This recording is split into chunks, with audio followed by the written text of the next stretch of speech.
నమస్కారం. సత్య టీవీ వార్తలకు స్వాగతం. బీసీల హక్కుల సాధన కోసం బీసీ నవచైతన్య వేదిక గలమెత్తింది. విద్య, ఉద్యోగ, రాజకీయ రంగాల్లో వెనుకబడిన తరగతులకు న్యాయం జరగాలని, ప్రధానంగా 50% రిజర్వేషన్ల అమలు కోసం పోరాటాన్ని ఉధృతం చేస్తామని ఆ వేదిక వ్యవస్థాపక అధ్యక్షుడు శీలం వెంకటేశ్వర్లు ప్రకటించారు. బీసీల ఐక్యతను చాటుతూ రా కదిలిరా అంటూ ఆయన పిలుపునిచ్చారు. బీసీల సంక్షేమమే ధ్యేయంగా బీసీ నవచైతన్య వేదిక ఆధ్వర్యంలో పోరుబాట మొదలైంది. ప్రభుత్వ, ప్రైవేటు రంగాలతో పాటు జ్యుడిషియరీలో కూడా బీసీలకు 50% రిజర్వేషన్లు కల్పించాలని అధ్యక్షుడు శీలం వెంకటేశ్వర్లు డిమాండ్ చేస్తున్నారు. ముఖ్యంగా మహిళా రిజర్వేషన్ బిల్లులో బీసీ మహిళలకు 16% సబ్ కోటా కేటాయించాలని, అలాగే ఎస్సీలకు 9%, ఎస్టీలకు 3% రిజర్వేషన్లు వెంటనే కల్పించాలని కోరుతున్నారు. నా పేరు శీలం వెంకటేశ్వర్లు, బీసీ నవచైతన్య వేదిక వ్యవస్థాపక అధ్యక్షుడిని. గత 20 సంవత్సరాలుగా సామాజిక ఉద్యమాలలో అనేక బీసీ సంఘాలు, చేనేత సంఘాలు, బడుగు బలహీన వర్గాల కోసం పోరాటాల చరిత్ర ఉన్నది నాకు. అలాగే రాజకీయ వ్యవస్థ మీద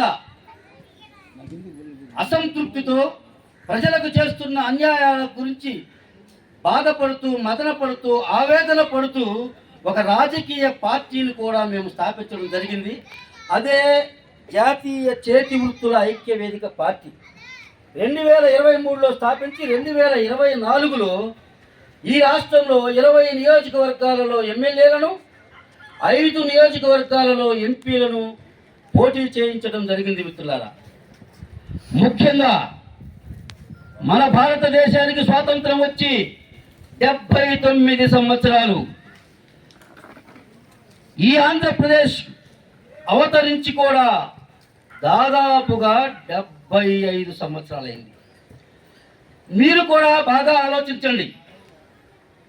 ముఖ్యంగా మన తెలుగు రాష్ట్రాల గురించే మాట్లాడుకుందాం.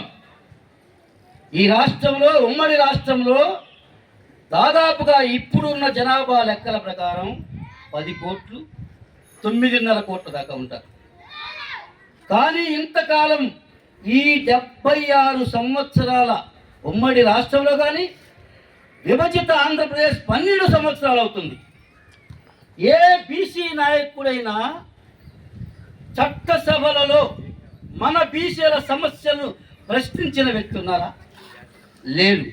పోగా ఇన్ని సంవత్సరాల్లో 2-3 కులాలు మాత్రమే రాజకీయాన్ని అనుభవిస్తూ, ఈ రాష్ట్ర సంపదను దోచుకుంటూ, అధికారాన్ని అనుభవిస్తూ, వ్యాపారాలు వాళ్ళవే, ఉద్యోగ అవకాశాలు వాళ్ళకే, భూములు వాళ్ళకే, కంపెనీలు వాళ్ళవే, విద్యా సంస్థలు వాళ్ళవే,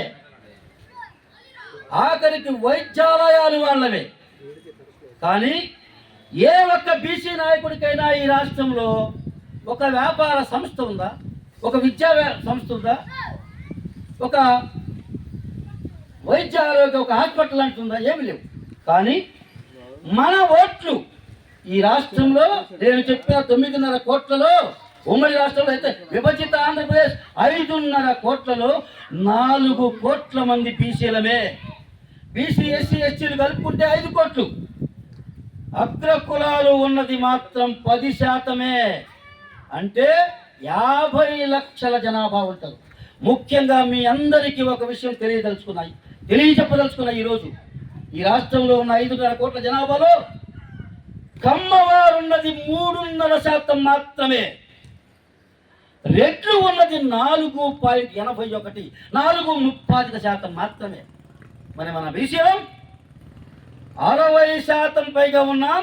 ప్రభుత్వ లెక్కల ప్రకారం 2022-23లో జగన్మోహన్ రెడ్డి గారు లెక్కల ప్రకారమే నేను ఇప్పుడు చెప్తున్నా, 52% బీసీలు ఉన్నారు, 3.5% కమ్మలు ఉన్నారు, 4.81% రెడ్లు ఉన్నామని చెప్పి ఆయన చెప్పిన లెక్క ఇది. నా సొంత లెక్క కాదు, నా సొంత కవిత్వం కాదు. ఎస్సీ, ఎస్టీలు 21%. అంటే బీసీలు, ఎస్సీలు, ఎస్టీలు, బడుగు బలహీన వర్గాలం 90% మంది ఉన్నాం. కానీ అధికారం 75 ఏళ్లుగా 3.5% ఉన్న ఒక వర్గం, 4.81% ఉన్న ఒక వర్గం, ఒకళ్ళు మార్చి ఒకళ్ళు షర్టులు మార్చినంత ఈజీగా ప్రజాస్వామ్యాన్ని కూలీ చేస్తూ డబ్బు రాజకీయాలతో ఓట్లను కొంటూ మనలను మభ్యపెట్టి మోసం చేసి మాయ చేస్తున్నారు. అందుకే బాబాసాహెబ్ అంబేద్కర్ గారు 1949లో స్వతంత్రం వచ్చిన తర్వాత రాజ్యాంగాన్ని అమలు పరిచిన రోజు, రాజ్యాంగాన్ని ఆమోదింపజేసిన రోజు 1949 నవంబర్ 26న ఒక మాట చెప్పాడు. మీకు ఓటు అనే హక్కు నేను ఇస్తుంది మీరు ఎవరి కింద బానిసలుగా ఉండడానికి కాదు, మీరు సింహాసనం ఎక్కాలి. బడుగు బలహీన వర్గాలు సింహాసనం ఎక్కాలి. సింహాసనం మీద కూర్చోబెట్టడానికే నేను ఈ ఓటు కోసం పార్లమెంట్లో ఫైట్ చేసి మీకు ఇప్పించాను. అప్పుడు కూడా ఇది ఓటు కావాలి, ఓటు ఎవరెవరికి కావాలని ఒక చర్చ జరుగుతున్నప్పుడు మహాత్మా గాంధీ గారు, జవహర్లాల్ నెహ్రూ గారు, సర్దార్ వల్లభాయ్ పటేల్ గారు, అంబేద్కర్ గారు, ఇంకా అనేక మంది పెద్దలు కూడా చర్చ జరుగుతుంటే మహాత్మా గాంధీ గారు ఏమన్నారో తెలుసా? ఈ దేశంలో చదువుకున్న వాళ్లకు మాత్రమే ఓటు హక్కు ఉండాలి అని ఆయన ప్రతిపాదించాడు. జవహర్లాల్ నెహ్రూ గారు లేదు లేదు, ఈ రాష్ట్రంలో ఈ దేశంలో భూమి ఉన్న వాళ్ళకే ఓటు ఉండాలి, అది కూడా 100 ఎకరాల భూమి ఉంటే ఓటు ఉండాలని. ఇది ఎక్కడి విచిత్రమయ్యా అని అప్పుడు అంబేద్కర్ గారు ఆ ముగ్గురి ప్రతిపాదనలు పక్కన పెట్టి అంబేద్కర్ గారు ఏమన్నారో తెలుసా? లేదు లేదు, ఈ భారతదేశంలో పుట్టిన 18 సంవత్సరాలు నిండిన ప్రతి యువకులకు ఓటు హక్కు ఉండాలి అని ప్రతిపాదించాడు. అందుకే మనందరికీ ఓటు హక్కు వచ్చింది బాబాసాహెబ్ అంబేద్కర్ గారి దయవతో, ఆయన పట్టుదల, ఆయన పోరాటంతో. కానీ 75 సంవత్సరాల క్రితం అంబేద్కర్ గారు చెప్పారు, మిమ్మల్ని చూస్తే నేను బాధపడుతున్నాను, మీరు నాయకులు కమ్మంటే మీరు వాళ్ళ కింద నౌకర్లుగా తయారవుతున్నారు, ఇది కాదు, భవిష్యత్తులో మీరు నాయకులుగా కావాలంటే మీరంతా సంఘటించండి, ఒక వేదిక మీదకి రావాలి, బీసీలు ఎస్సీలు మొత్తం ఒక వేదిక మీదకి రావాలంటూ ఆయన చెప్పాడు. అయితే ఇప్పటి వరకు కూడా అది సాధ్యం కాల, ఇంకా అధికారం మనకి అందని ద్రాక్షలాగే మిగిలిపోయింది. దీనికి అనేక కారణాలు ఉన్నాయి. ఎందుకు?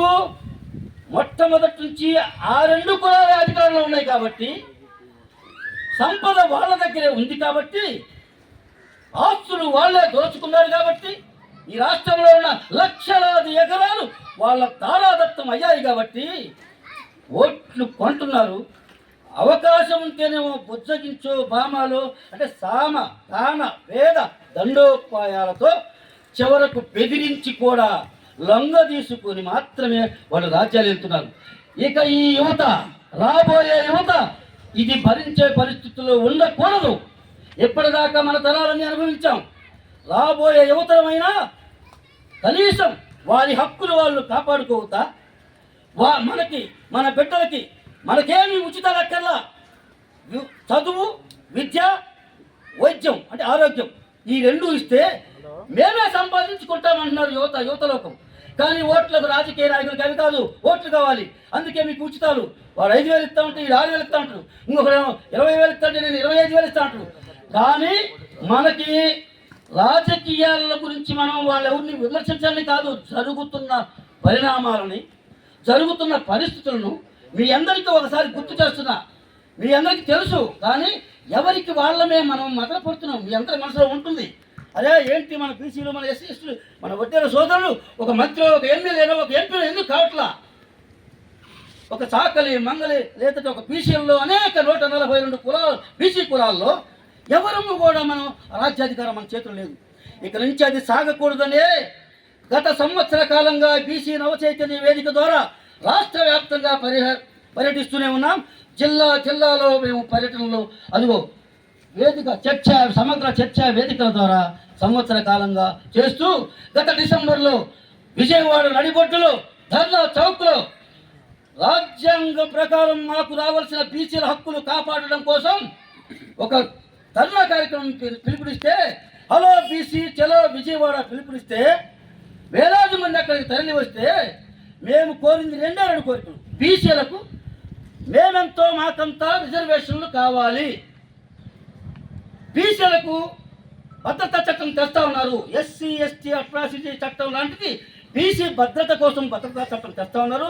గత ఎన్నికలకు ముందు మీ తండ్రి కొడుకులు చంద్రబాబు, లోకేష్ గారు, పవన్ కళ్యాణ్ గారు చెప్పారు.